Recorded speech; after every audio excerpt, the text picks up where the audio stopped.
Hello, coming up in the Culture Show. He's the Texan, considered one of the most talented, creative and influential conductors of his generation. John Axelrod is here. Greek tragedy and opera triumph. The story of Maria Callas hits the Paris stage. And remembering Pablo Picasso on the 40th anniversary of his death. Thanks for joining us. Today's guest is probably the only conductor working today who was a rock and roll talent scout for a record company, discovering the likes of the Smashing Pumpkins, and the head of a wine firm. He's performed with some of the world's leading orchestras, one of the highlights being his tour with pianists Lang Lang and Herbie Hancock. The eclectic Texan's most recent appointment is Chief Conductor of the Orchestre National du Pays de la Loire in France. John Axelrod, welcome to the show. Thanks for being here. Thank you very much. Thanks for inviting me. Now, you're living in France. You've been here for a few years now. How's it going? Oui, je suis un Européen, as we say, an American. It's fine. I love being in Europe. I enjoy very much learning all the different cultures and all the different languages. And plus, my family is here, so it makes it a lot easier to be more centralized. And you came because you're the chief conductor until this summer, that's right? Until this summer, right. Until this summer, and then you're moving on, of the Orchestre National du Pays de la Loire. And the object of that was for you to kind of elevate it out of provincialness, and it's been a great success, hasn't it? Well, in terms of, it's quite a word. I know the French have a particular feeling about the word provincial, but my mandate was to improve the quality of the orchestra and to elevate its reputation to international standards. And that we've done in a very short amount of time. We've reintroduced the orchestra to major label recording on Warner Classics or with Ondine. We're building a new concert hall in Angers, ostensibly to attract orchestras to come and tour in Angers.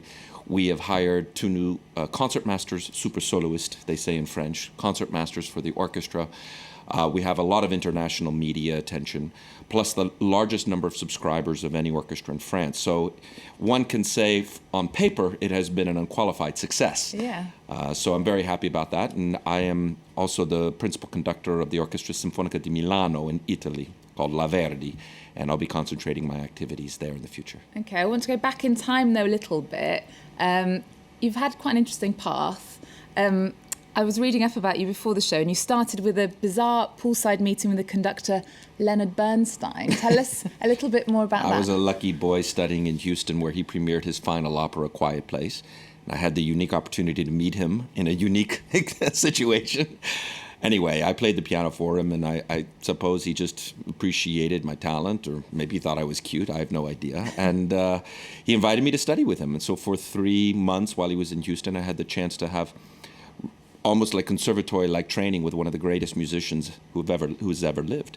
And it was a great influence on my life, a great experience. And of course, if I had told him at that time when I'm 16 years old, you know, Maestro, in 25 years, I'm going to be the one to conduct your Candide and La Scala, he would have just laughed at me. But sure enough, that's what happened. So I was very lucky to have that opportunity to study with him.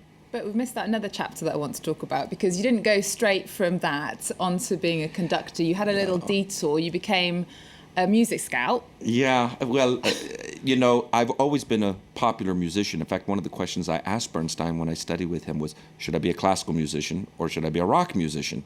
And he said, why choose? Good music is good music. Yeah. Be like me. I do Broadway, I do opera, I do jazz, I do classical, I conduct, I compose. You know, when I was in college, I wasn't sure that I wanted to pursue classical music in the way that Bernstein had recommended. And I got involved in rock and roll and had the chance. Wine. And wine after. I was the director of A&R for RCA Records in Los Angeles and Atlantic Records. I worked with Smashing Pumpkins and Tori Amos and Marcone, people like this. And then I eventually found my way into the wine industry because, good music is like good wine, you know? And I appreciate, je suis un gourmand aussi, a gourmet. I like to eat as much as I like to make music, and maybe I'm not quite Rossini-esque yet in my size. Maybe that will come, but I very much appreciate wine and food, and had the good opportunity to work for the Robert Mondavi Winery. And it was there I had this kind of epiphany to realize that Bernstein was right and that I should be a conductor. And I've been rewarded ever since for making that decision. Okay, well, France is the right place for you. We're going to have a listen to some of your music now. This is called Summertime. It's from the album American Serenade.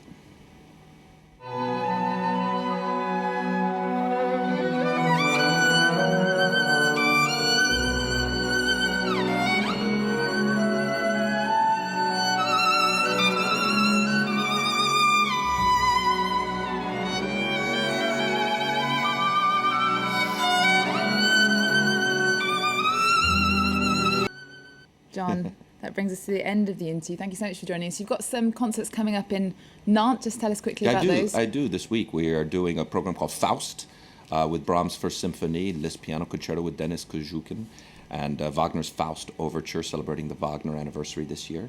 And what we just saw this summertime was taken from an album that we did with the orchestra, the ONPL, with Rachel Collet-D'Alba, a wonderful Swiss violinist. So I'm glad you had a chance to hear it and see it. Okay. Well, now we're going to move on to another musician, an opera singer, Maria Callas. What does that name conjure up for you?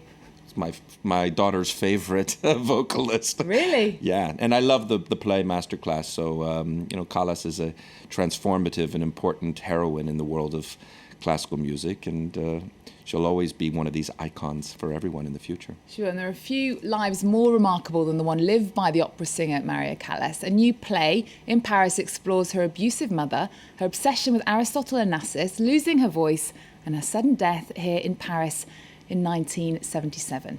Nicholas Rushworth reports.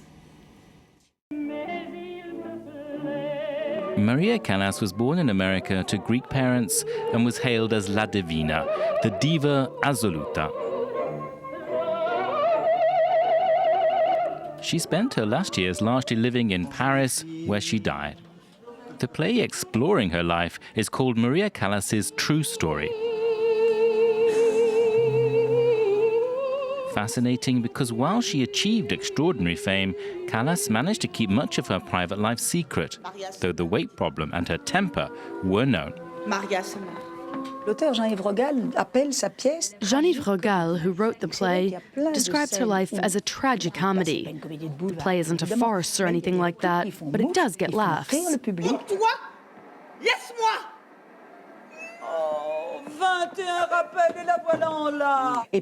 then bit by bit, it becomes a Greek tragedy.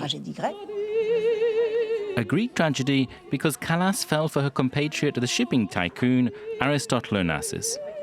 Their love affair came to overshadow her singing career. The play shows how her desire for a child turned tragic for her. The problem of a child comes to the fore at crucial moments in her love affair, in her success, in exile. Children, without being on stage, play a primordial role for her, including the child she aborted, who it seems was Onassis' child. All of Callas's life is explored, starting out with an overly ambitious and abusive mother.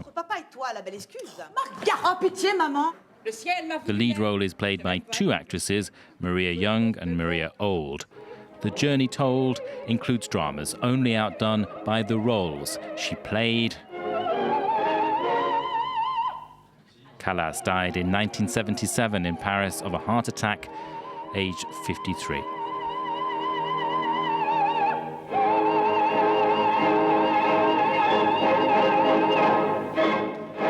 Well, from one great to another now, whether he was turning the art world upside down or playing dress-up in a kitschy sailor outfit, Pablo Picasso was never one for following the rules.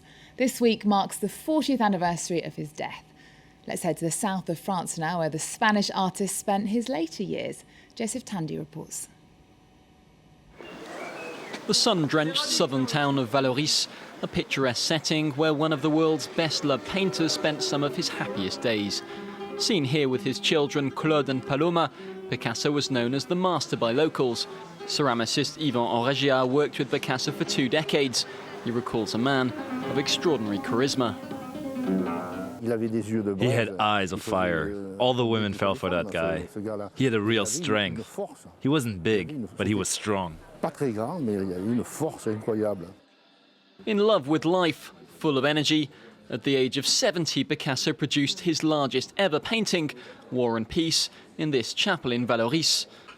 Yvan Enregia worked with Picasso every day, trying to reproduce exact replicas of the master's creations. He had a way of holding the knife when he was sculpting. If we made any mistakes, you could throw the work in the trash. Decades later, Picasso's pupils still talk with passion of the man who inspired them. If you saw something beautiful and showed it to Picasso, he'd say, "Throw it out, it's ugly. I'll make you a new one." 84-year-old Francis Crociani remembers the emotion he felt as a young art student when finally he encountered Picasso in Vallauris. You had to have a lot of guts to say, "Master, would you please sign this for me?" He would have done it, but I didn't dare ask. The beaches of the French Riviera, the luxury villas of the nearby town Cannes, the coastal city of Antibes. These were Picasso's holiday haunts during the 20s. Then after the war, he left Paris to settle in Vallauris. His was a far more simple world. People like fishermen. He liked it a lot. It probably reminded him of the rural Spain he knew as a child. These images show the artist with his second wife, Jacqueline Roch. Picasso met the pottery merchant in Vallauris. The couple would then settle in this villa in nearby Mougins. Right up to the end of his life, even in the final years, he was able to produce 200 paintings a year and 300 engravings. He was a real workaholic. Picasso died in 1973 at the age of 91 here in Mougins, far from his homeland Spain, but close to his beloved Mediterranean. And that brings us to the end of the show. Remember to follow us on our social networks and me at Eveling in Paris. Thanks to today's guest, John Axelrod. Thanks for being here. Thank you very much. Now, this week is marking 10 years since the fall of Saddam Hussein in Iraq. Baghdad has now come a long way. It's become the Arab capital of culture. I'm going to leave you with some images of the opening ceremony. Thanks for your company. See ya.